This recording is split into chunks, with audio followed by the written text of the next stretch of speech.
Hello everyone, मैं भारती शर्मा एक बार फिर आपके अपने चैनल में आपका स्वागत करती हूँ। जैसा कि मैंने कहा था कि जब भी हम आपके लिए कुछ नई वीडियो लेकर आएंगे तो आपके लिए 2 क्वेश्चन सामान्य ज्ञान से लेकर आएंगे।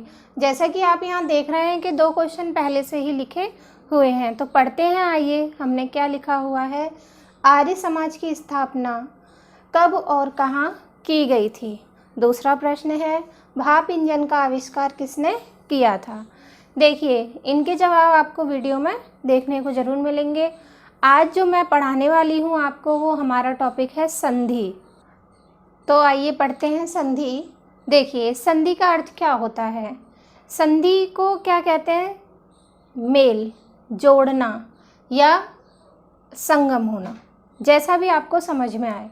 तो यहाँ लिख देते हैं अर्थ इसका संधि का कि मेल या जोड़ना।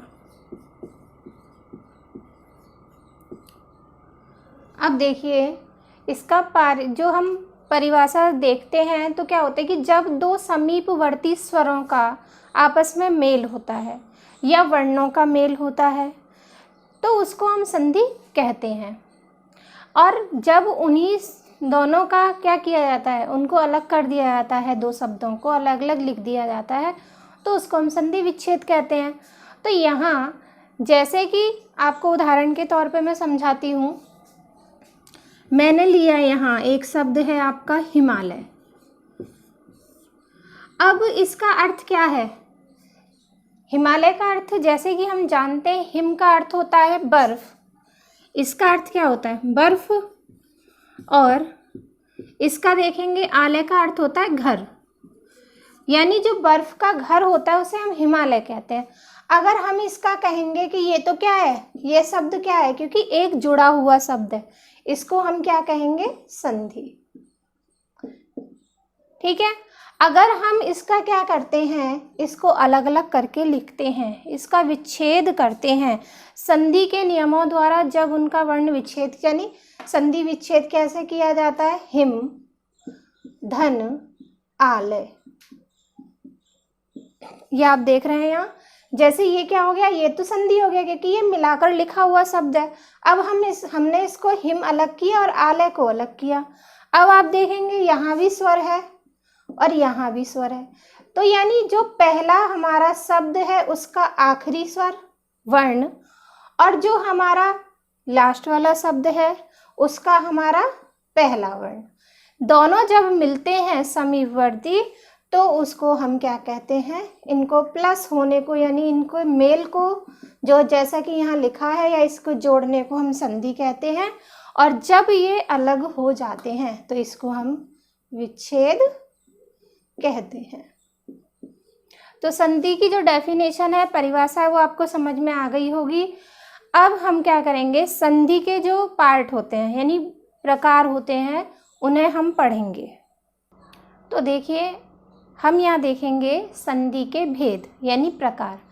अब देखेंगे आप कि संधि है जो यहाँ लिखा हुआ है कितने प्रकार की होती है? 3 प्रकार की। पहली है हमारी, लिख देते हैं यहाँ, स्वर संधि। ठीक है, पहली है हमारी स्वर संधि, दूसरी है हमारी व्यंजन संधि, और तीसरी है हमारी विसर्ग संधि। तो अभी हम क्या करेंगे, देखिए यहाँ लिख दिया मैंने स्वर, व्यंजन और विसर्ग संधि। संधि 3 प्रकार की होती है, ये क्लियर हो गया। अब हम क्या करेंगे, आज हम इस वीडियो में केवल स्वर संधि ही पढ़ेंगे। क्यों? क्योंकि स्वर संधि है, इसके 5 प्रकार होते हैं। जब हम इनको एक एक करके आपको एक्सप्लेन करेंगे तो वीडियो काफ़ी बड़ी हो जाएगी, और बाकी के व्यंजन संधि और विसर्ग संधि का जो पार्ट है वो हम नेक्स्ट वीडियो में आपको ज़रूर बताएंगे। तो आइए पढ़ते हैं स्वर संधि के भेद। देखिए, मैं इसे रफ कर देती हूँ। स्वर संधि के 5 प्रकार यहाँ लिख देती हूँ, ये आपको समझाने के लिए लिखे थे मैंने। जैसे कि संधि हो गई, इसका पहला है स्वर संधि। अब हम यहाँ लिखेंगे स्वर संधि के भेद हैं, जैसे दीर्घ हो गया, यण हो गया, गुड़, अयादि, वृद्धि, ये 5 प्रकार होते हैं। तो हम सबसे पहले पढ़ेंगे आपका दीर्घ संधि।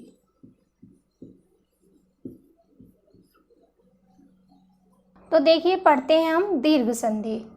दीर्घ संधि में जो नियम होता है वो क्या है, मैं एक बार बताती हूँ कि दीर्घ संधि में जब भी हम पढ़ते हैं तो हमारा संधि होने पर आ, ई और ऊ ही आता है।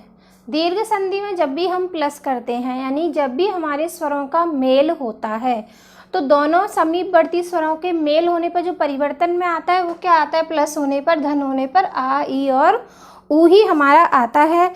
देखिए एक चीज़ समझिए, या तो यहाँ ह्रस्व हो क्या स्वर, या हमारा हो दीर्घ। ह्रस्व कौन कौन से स्वर होते हैं, आ, ये हो गया हमारा बड़ा आ, ये ई और ये ई, ऊ। तो ये ह्रस्व यानी छोटे, हम बचपन में पढ़ते हैं जैसे छोटा आ, बड़ा आ, छोटी ई, बड़ी ई। तो वो जो छोटे छोटे जिनको बोला जाता है, यानी जिनके उच्चारण में, जिनके प्रोनाउंसिएशन में कम समय लगता है, उसको हम ह्रस्व स्वर कहते हैं। और ये क्या है हमारे दीर्घ। संधि का नाम क्या है, दीर्घ। तो इससे आप पहचान सकते हो कि ये जो हमारे दीर्घ स्वर हैं, यानी बड़े जो स्वर है, प्लस होने पर हमारा यही आएगा। तो आइए देखते हैं उदाहरण, ताकि आपको और अच्छे से समझ में आ जाए। देखिए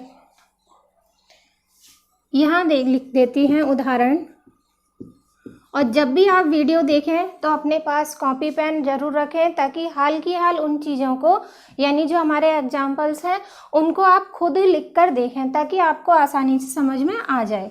देखिए यहाँ मैंने लिया है मतानुसार। अब आप यहाँ देख रहे हैं कि मतानुसार यानी क्या है, इसका अर्थ मत के अनुसार। ठीक है, अब हम देखेंगे कि हमारा जो आ है कहाँ आया, दीर्घ स्वर कहाँ आ रहा है, ता पर। अब आप कहेंगे सा पर भी आ रहा है, लेकिन यहाँ अगर हम इसको अलग अलग करेंगे तो कोई परिवर्तन यानी कोई अर्थ इसका नहीं रहेगा। हमारे शब्द वही हैं जिनका एक अपना अर्थ होता है। अब हम इसको अलग करेंगे मत धन अनुसार। आ गया। अब आप यहाँ देखेंगे कौन सा स्वर है, आ। यहाँ भी कौन से हैं ये दोनों, आ यानी ह्रस्व। ये आप समझ गए, ह्रस्व यानी छोटा। यहाँ भी छोटा और यहाँ भी छोटा आ है दोनों। और लेकिन प्लस क्या हुआ यहाँ पे, बड़ा। कैसे, ये आप क्या देख रहे हैं, यहाँ स्वर दीर्घ है, ता पर जो हमारी मात्रा दी गई है, स्वर चढ़ाया गया है, वो हमारे आ का स्वर चढ़ाया गया है।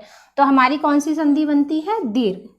और ले लेते हैं एग्जाम्पल। देखो अभी मैंने लिया था हिमालय, दूसरा ले लेते हैं आपके लिए विद्यालय। अब देखेंगे कहाँ है स्वर, यहाँ। अब हम इसको क्या करेंगे, विद्या धन आलय। इसको जो साइन होता है, जो चिन्ह होता है, इसको हम प्लस नहीं धन बोलेंगे। तो जब भी हम संधि में इसमें क्या करते हैं, धन बोलते हैं इसे। अब आप देखेंगे कि यहाँ भी दीर्घ आ है और यहाँ भी हमारा दीर्घ आ है, तो प्लस होने पर यानी धन होने पर दीर्घ आ ही बनेगा। अब आप एक चीज़ समझ लीजिए, देखिए यहाँ पर ह्रस्व आ जाए या दीर्घ आ, फिर भी दीर्घ बनेगा। यहाँ फिर दीर्घ आ जाए, फिर दोनों प्लस होकर यही बनेगा। या फिर यहाँ पर ह्रस्व आ जाए, कहीं भी आ के साथ आ ही आएगा। पहली बात ये है दीर्घ में, ठीक है। ई के साथ ई ही प्लस होगी यानी जुड़ेगा, और ऊ के साथ ऊ ही जुड़ेगा, दूसरा कोई स्वर यहाँ नहीं आएगा। और प्लस होने पर आ, ई और ऊ, ये तीन ही हमारे दीर्घ में आएंगे। आप एग्जाम्पल देख लेना, आपके पास बुक होगी, पढ़ने वाले स्टूडेंट हो या कैंडिडेट हो तो सब आपके पास अवेलेबल होगा। तो आप देखेंगे तो इसको आपको क्लियर आसानी से हो जाएगा। देखिए चलिए आपके लिए एक उदाहरण और ले लेते हैं। उदाहरण हम ज़्यादा इसलिए यहाँ नहीं ले सकते कि वीडियो काफ़ी लंबी हमारी हो जाती है। एक और ले लेते हैं। ये मैंने ले लिया आपके लिए भानुदय। किसका उदाहरण है ये? इसका। कैसे पता कि यहाँ पे जो स्वर है किसका है? ऊ का। अब हम इसको करेंगे भानु धन उदय। तो यहाँ क्या है? छोटा ऊ प्लस छोटा ऊ क्या हो जाएगा? बड़ा ऊ। क्या यहाँ मात्रा चेंज हो गई? तो जो हमारा स्वर परिवर्तन होता है वो व्यंजन के ऊपर लग के उसको हम दर्शाते हैं और जो यहाँ पर हट जाता है। ठीक है, तो ये हमारी दीर्घ संधि है। हमेशा ध्यान रखना, आ के साथ आ ही प्लस होगा, ई के साथ ई और ऊ के साथ ऊ हमारा प्लस होगा। आइए नेक्स्ट संधि पढ़ते हैं, गुण संधि। तो हमने अभी दीर्घ संधि पढ़ी, अब हम पढ़ेंगे गुण संधि। देखिए, जैसे दीर्घ संधि के नियम थे वैसे ही हमारी गुण संधि के भी नियम हैं। नियम मैंने यहाँ लिखे हुए हैं, आप एक बार ध्यान से देखेंगे जो मैं बता रही हूँ। देखो, जब हम ये क्या है ह्रस्व आ में जब हम दीर्घ ई यानी बड़ी ई प्लस जोड़ेंगे, जोड़ लिखा था ना, संधि का अर्थ क्या होता है?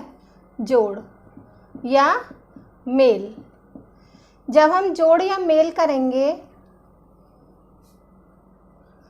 मेल करेंगे यानी इन दोनों को मिलाएंगे, तो देखेंगे जब हम इनको बोल के अ ई तो क्या हो जाएगा? आई। तो आई हमने लिखा हुआ है, फिर आए, फिर भी ए आएगा, आओ ओ आएगा और अर। ठीक है, तो जैसे कि दीर्घ संधि में नियम था क्या आएगा? आ ई और ऊ यानी दीर्घ आएंगे।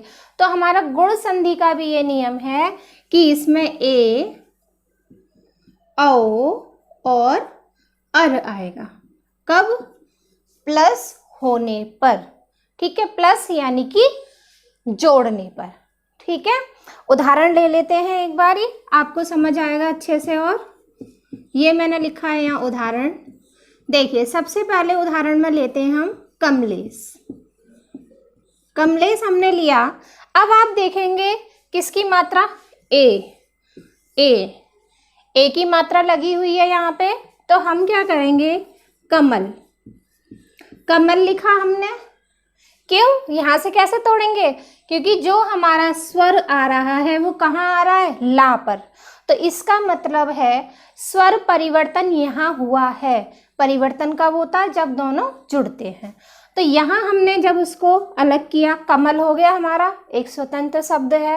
अब हमने देखा कि ए का मिलन कैसे होता है? ए कैसे बनता है? ई के साथ। ठीक है, तो हम लिखेंगे यहाँ ईस। कमल धन ईस। जैसा कि यहाँ मैंने क्लियर लिखा हुआ है आपको समझाने के लिए, आई और आए। तो यहाँ हमारा क्या स्वर है? ह्रस्व आ प्लस यानी धन ई। तो क्या हो गया? ए। तो आप देखेंगे आ और ई प्लस हुई है तो क्या आ गया हमारा? ए। अब आप कहेंगे हमें ये समझ में नहीं आता कि मात्रा कहाँ लगानी है। तो देखिए, ये आपका एक कमल स्वतंत्र है और ईस दोनों स्वतंत्र हो गए अपनी जगह। जब हम इनको संधि करते हैं यानी जोड़ते हैं, मेल होता है जब दोनों का, तो हम क्या करते हैं? कौन सी संधि पढ़ रहे हैं हम? स्वर। ठीक है, तो यहाँ स्वर परिवर्तन ही होगा। तो आइए यहाँ देखते हैं, हमारा ए बना आ और ई के मेल से। अब हम क्या करेंगे? इसको तो हटा नहीं सकते, ठीक है, ला को हटाएंगे नहीं, तो स्वर हमारा क्या है? ई। तो आ और ई के मेल से बना ए। इस ए को हम क्या करेंगे? यहाँ रख देंगे, यानी ला के ऊपर हम उस स्वर को रख देंगे और हमारा कमलेश बन जाएगा। दूसरा ले लेते हैं एक और समझाने के लिए आपको। मैं इतने ही सरल तरीके से बता रही हूँ कि हमारा कोई भी क्लास का स्टूडेंट हो या कोई भी एग्जाम का कैंडिडेट हो, यानी किसी भी एग्जाम की तैयारी कर रहा हो, बहुत ही आसानी से उसको समझ में आ जाएगा। देखिए, दूसरा उदाहरण लेते हैं, परोपकार। ठीक है, परोपकार। अब आप देखेंगे कि हमारा जो गुण संधि का नियम है ए का था, वो मैंने आपको बता दिया कि ए में कैसे बनेगा? आ और ई प्लस होकर हमारा ए बनेगा यानी जुड़कर। अब हमारा ओ कैसे बनेगा? हमने बताया था आ और ऊ जब प्लस होंगे तो हमारा ओ बनेगा। देखिए, पर पर का अर्थ क्या होता है? दूसरे, यानी उपकार। अब आप देख रहे हैं यहाँ पे कि जहां पर हमारा स्वर आया है उस संधि का जो नियम है ओ कहाँ आया? रा पर। वहीं से हमें उसे विच्छेद करना है, यानी उसको हमें तोड़ना है। अब हम देखेंगे क्या है यहाँ? आ, और यहाँ भी हमारा ऊ, दोनों ह्रस्व है, प्लस होकर यानी जुड़कर क्या बन जाएंगे? ओ।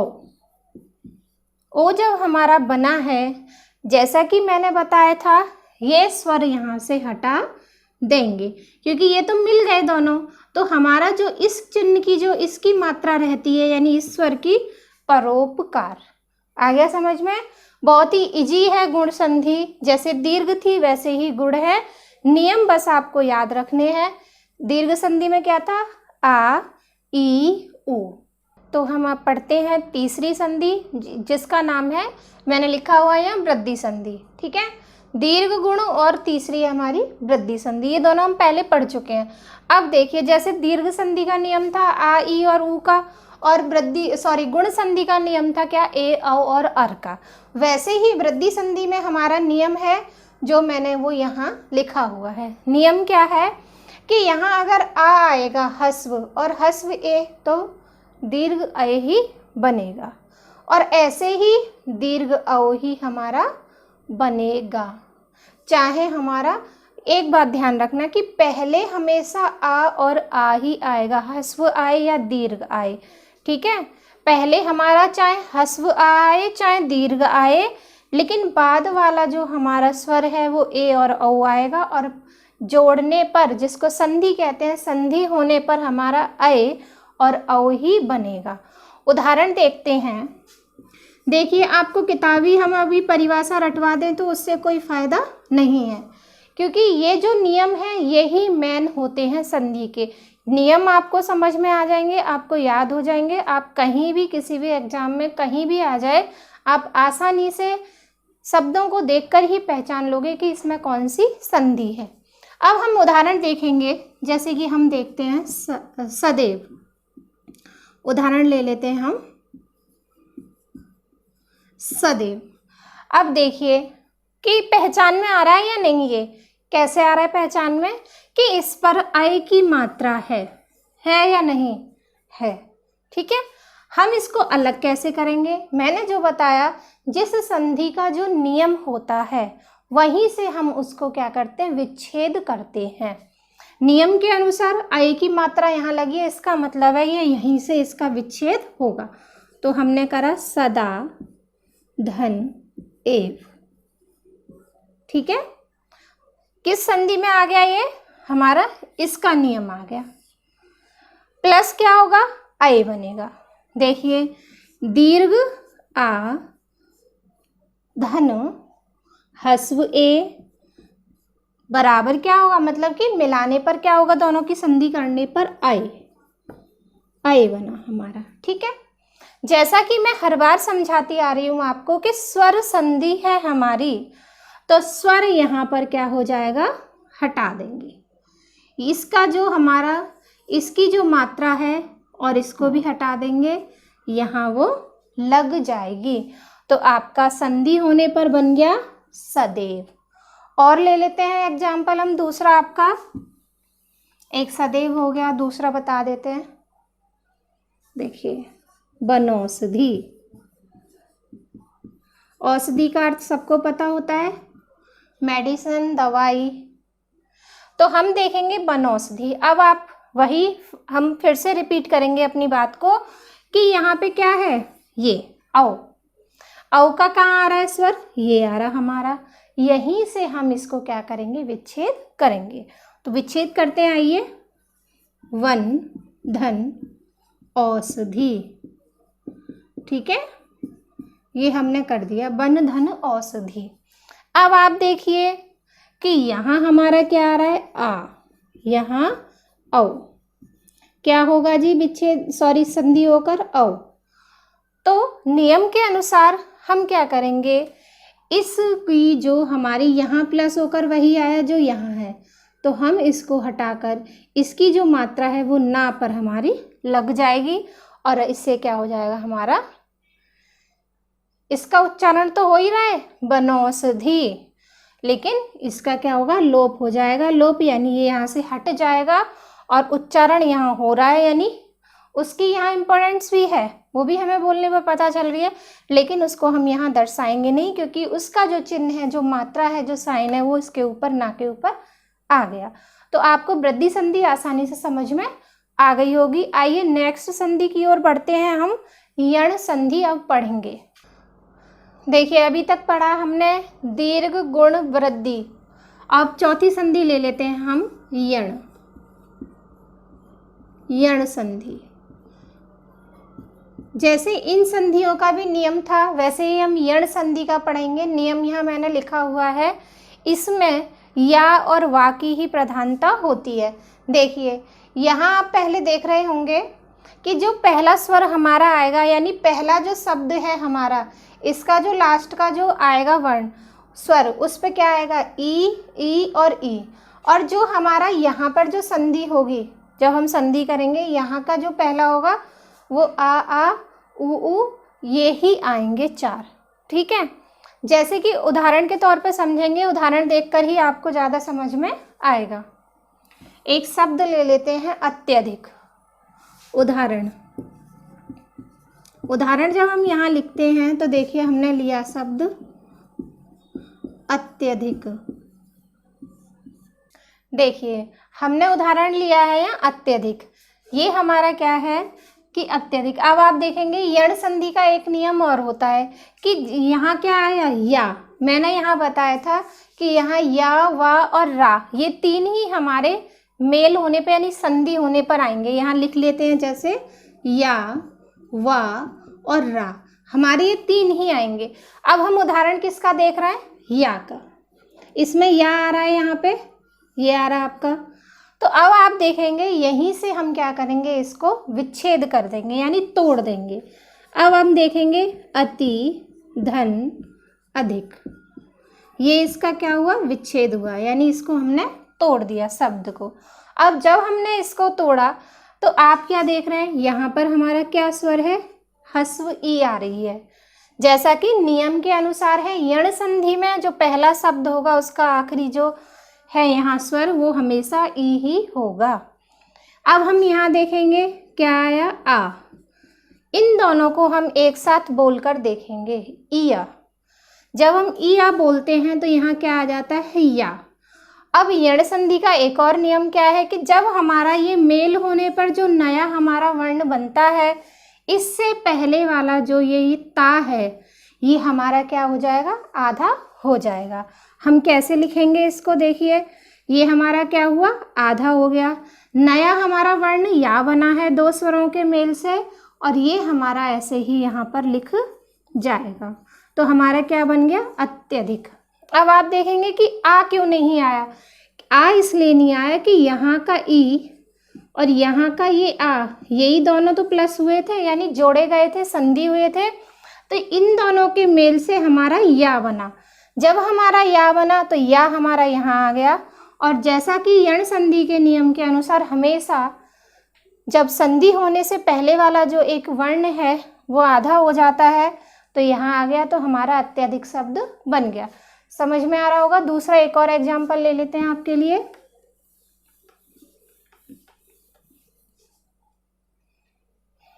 देखिए दूसरा लिया हमने देव्यागमन, ये हमने ले लिया। अब आप देखेंगे या का ही ये उदाहरण है, लेकिन यहाँ इस बार या पर क्या है, दीर्घ आ की मात्रा लगी हुई है। अब हम देखेंगे कि यहाँ जब है या, इससे पहले वाला हमारा पूरा होना चाहिए, तो हम लिखेंगे इसको विच्छेद करके देवी धन आगमन, यानी देवी का आगमन, ये हमारा शब्द है। हमारा क्या है, ये विच्छेद किया हुआ है। जब हम इसको विच्छेद को संधि करते हैं तो हमारा देव्यागमन बनता है। अब देखिए समझने के लिए क्या है, यहाँ ई धन आ, जब हम इसको बोलेंगे तो क्या होगा, इया, यानी या आ गया। नियम के अनुसार जब ई और आ का जब मेल हुआ तो या बन गया, और नियम के अनुसार ये हमारा क्या हो गया, यहाँ आधा हो गया। तो देव्यागमन बन गया। यण संधि का जो नियम है वो आपको समझ आ गया होगा। इसमें प्लस होने पर हमेशा या व और रा ही आते हैं, और जब या व और रा से जो पहले वाला जो हमारा वर्ण होता है वो आधा हो जाता है। यण संधि की यही पहचान होती है। हमने 4 संधियां पढ़ ली है। अब हम आपको जो हमने स्टार्टिंग में आपसे 2 प्रश्न पूछे थे उनके जवाब देने का समय हमारा हो गया है। तो देखिए, जैसे कि हमने कहा था कि आपका पहला प्रश्न क्या था कि आर्य समाज की स्थापना कब और कहाँ हुई थी, तो उसका उत्तर है यानी उसका आंसर है आपका आर्य समाज की जो स्थापना है वो हुई थी आपकी मुंबई में और 1875 यानी 1875 में हुई थी। दूसरा क्वेश्चन था आपका भाप के इंजन का जो आविष्कार था वो किसने किया था, तो ये हमने बचपन में पढ़ा हुआ है छोटी क्लास में, लेकिन याद नहीं रहता, फिर भी मैं लिख देती हूँ। जेम्स वाट ने इसका आविष्कार किया था। जो भाप के इंजन का आविष्कार था वो जेम्स वाट ने किया था, और आर्य समाज की स्थापना मुंबई में हुई थी 1875 में। तो आपके दोनों सवालों के जवाब आपको मिल गए हैं। आइए हम अगली संधि की ओर बढ़ते हैं। एक संधि रह गई है, स्वर संधि का प्रकार है अयादि संधि। आइए बढ़ते हैं अपनी लास्ट संधि की ओर, यानी स्वर संधि का जो एक प्रकार रह गया हमारा है अयादि संधि। हम पढ़ेंगे अयादि संधि। जैसे कि हमने दीर्घ गुण वृद्धि यण का नियम पढ़े थे, नियम के अनुसार ही हमने उनको समझा था, क्योंकि ये कोई रटने का काम नहीं है। यहाँ जब तक आपको समझ में नहीं आएगा आप संधि सॉल्व नहीं कर पाएंगे। अब हम देखते हैं अयादि संधि। देखिए इसका नियम क्या होता है। इसका नियम है ए, अय, ओ और औ। जो संधि का पहला हमारा शब्द का आखिरी वर्ण होगा या स्वर होगा उसमें क्या आएगा, ए आएगा या औ आएगा, और जो बाद वाला यानी दूसरे का जो पहला होगा उसमें आ, ई, उ कुछ भी आ सकता है। जब इन दोनों का परिवर्तन होगा यानी इन दोनों के मेल से जो परिवर्तन होगा वो होगा आपका अये, आए, अव और आव या आवी। देखिए हम लेते हैं उदाहरण अयादि संधि का। हमने लिखा उदाहरण। उदाहरण में हम एक शब्द ले लेंगे, जैसे मैंने ले लिया नैनम। ये नैनम जो शब्द है माँ पे हलंत लगाया है यानी ये संस्कृत शब्द है, क्योंकि अयादि संधि का प्रयोग ज़्यादातर किस में होता है, संस्कृत में होता है। क्योंकि संस्कृत में क्यों होता है, क्योंकि संस्कृत शब्द ही इसमें ज़्यादा आते हैं। संस्कृत शब्द यानी तत्सम शब्द इसमें ज़्यादा आते हैं। संधि तत्सम शब्द क्या है, जो कि संस्कृत से ऐसे की तैसे ही प्रयोग में लाए जाते हैं। तो यहाँ उदाहरण देखेंगे नैनम। अब हमने देखा क्या आया यहाँ, नया नम, अय। आप बोलकर देखिए नया, तो क्या आ रहा है यहाँ, अय। जैसे कि नियम यहाँ लिखा हुआ है, आया किसके प्रयोग से आया यानी किसके मेल से आया, ए और आ। हम देखेंगे, देखिए ने, धन, अनम हमने ले लिया। अगर आप हिंदी ही केवल सोचते हो कि संस्कृत से समझ नहीं आएगा तो नयन ले लो केवल, ठीक है। माँ हटा दो, माँ हमने हटा दिया तो नए धन अन हो जाएगा यहाँ पर। अब आप देखेंगे इसका नियम, ए धन आ। जब यहाँ ए कैसे आ गया, क्योंकि यहाँ पर ना पे किसकी है मात्रा हमारी, ए की, यहाँ हमारा आ का स्वर है। जब हम इन दोनों का मेल करेंगे यानी संधि करेंगे तो अय हमारा आ गया। अय जब आया तो आप देखिए नया नम, यानी यहाँ पे इसकी कोई मात्रा हमारी नहीं होती है। छोटा आ यानी हस्व आ की हमारी कोई भी मात्रा नहीं होती है। तो आप देखेंगे यहाँ या यहाँ प्रयोग में आ गया और ना के साथ आ का उच्चारण हो रहा है। दूसरा एग्जाम्पल ले लेते हैं एक और।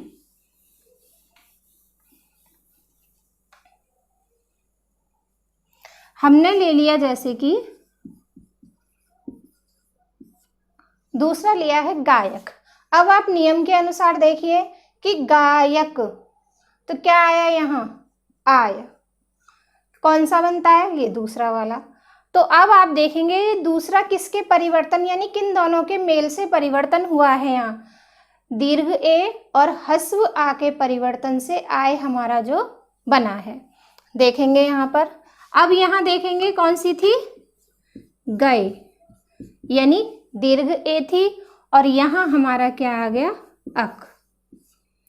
अब हम देखेंगे कि जब हम आए और आ का जब हम मेल करते हैं, जैसा कि यहाँ दिया हुआ है, तो क्या बनेगा?